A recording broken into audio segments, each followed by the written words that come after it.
An all-nude female clientele does not have to allow a male into its nude sauna area simply because he identifies as a woman. John Burge with Alliance Defending Freedom and the Pacific Justice Institute are both asking the High Court to hear the case and uphold Olympus Spa's policy of excluding males from its nude areas due to privacy and safety. A transgender woman who declined to be interviewed for this story reportedly called the spa in January of 2020 to see if she would be admitted.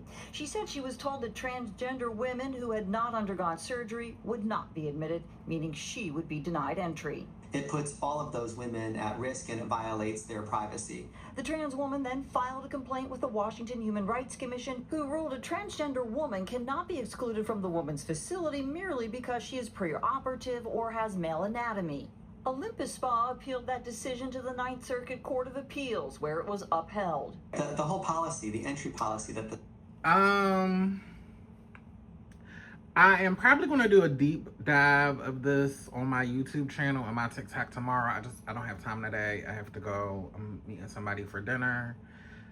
But I'm so glad I'm out of movement space. I don't agree with the trans woman filing the complaint, but I also don't. In no world do I ever agree with Alliance Defending Freedom. Like, let's be clear. The reasons that they're using all of these, oh, this woman, cis women are at risk. I don't believe that. But this is giving me white trans person or non-black trans person of color that probably can pass for white, feeling like they need to have access to everything because they're a trans woman. And I would not, in this time, even in 2020 or 2021 when the suit was filed,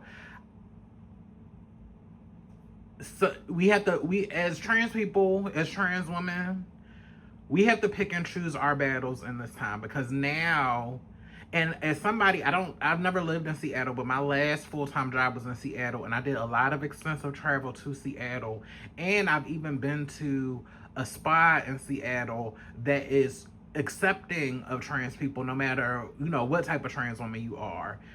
You had other options, Seattle and the Seattle area is very queer and very trans friendly. Even during the Pride, the trans girls be walking out with their meat out. So there are places, but the fact that you called, they told you no, and you sued the state, or you made a complaint to the state, and now we're here. Was it worth it? Was it worth it to know that this could potentially go to the Supreme case, and we're going to have a negative ruling that's not just going to impact public accommodations in Washington State, but all across the country, just because you couldn't walk around a spa with your meat hanging out? As somebody that's all on the non-operative side, I get the need, or I get I understand why people want to have and operate an all-female space with women who have vaginas walking around. Like, I get that.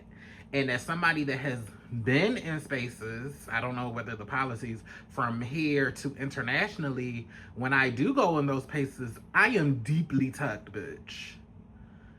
For bleed, when I get my massages, I'm not doing anything new, because I already know what time it is. So if I'm going to play the part, like, I need to be deeply tucked. Is it fair? No. Is it right? No. But this is the world that we live in, and these are, as trans women that lives in a cis-sexist world, these are the concessions that have to be made. Would I love to see a world where cis women and trans women of all types can be together, and we know it's not going to be nothing sexual or predatory? Would I love to see that? Yes. But are we there now? No. And I don't know, this is giving me white men just want to white trans women just wanted access to spaces, and because they told you no, you filed this complaint, and now we're here, and you don't want to get on camera. you don't want to get on camera and talk about it. Like, sis, but we got to talk about it because now we're here, and you have the lunatics at Alliance Defending Freedom that are going to take any case they can take to promote their agenda.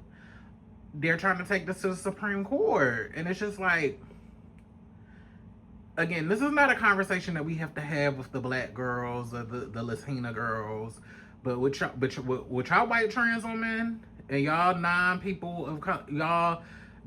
people of color that can pass for white that are trans, particularly the trans women, y'all be doing the absolute fucking most in this thing. Y'all be, and here we are. And then when the ruling comes down, it's not going to be y'all that bear the brunt of it. It's going to be the black and the Latina girls. I'm just making this video to say we really have to pick our battles during these times. And going to the fucking spa is not a necessity in these times. It is a luxury. Even in 2020, when we was all fighting COVID, going to the spa was not a necessity, especially in a place that had trans affirming spa. And I was in one of the spas. I saw some of the hard girls that came up in there. And they was like, so, yeah, y'all, we got to pick and choose our battles. I don't really give a fuck how this lands in the movement spaces. I'm no longer in those spaces anymore. And I have a lot of my critiques about the spaces because I feel like a lot of y'all are just trying to take cases to... Y'all are really just taking cases to lose. But that's a whole nother video. But yeah, we have to pick and choose our battles in these times.